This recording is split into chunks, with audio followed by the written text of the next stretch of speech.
30 वर्ष की बहुत सी लड़कियां घर बैठी हैं क्योंकि उनके सपने हैसियत से बहुत ज्यादा हैं। यह स्थिति समाज की छवि को खराब कर रही है। सबसे बड़ा मानव सुख सुखी वैवाहिक जीवन होता है। पैसा भी आवश्यक है, लेकिन कुछ हद तक।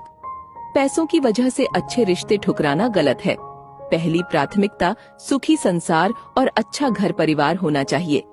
ज्यादा धन के चक्कर में अच्छे रिश्तों को नजरअंदाज करना गलत है।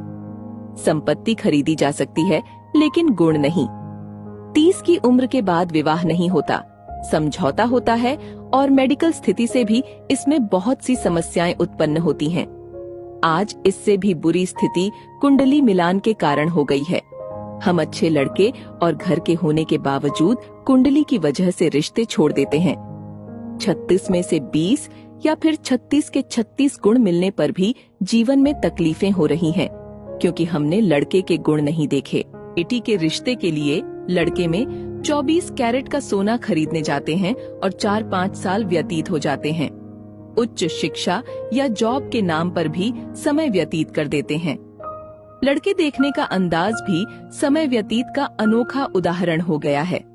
खुद का मकान, फर्नीचर, कमरे, गाड़ी, रहन सहन, खान पान, भाई बहन, बंटवारा, माँ बाप का स्वभाव, नाते रिश्तेदार, कद, रंग रूप, शिक्षा, कमाई, बैंक बैलेंस और सोशल मीडिया पर एक्टिवनेस जैसी बातें पूछी जाती हैं। हालात ऐसे हैं कि माँ बाप की नींद 30 की उम्र पर खुलती है। फिर 4-5 साल की दौड़ धूप बच्चों की जवानी को बर्बाद कर देती है। इस वजह से अच्छे रिश्ते हाथ से निकल जाते हैं और माँ बाप अपने ही बच्चों के सपनों को चूर चूर कर देते हैं। एक समय था जब खानदान देखकर रिश्ते होते थे, जो लंबे भी निभते थे।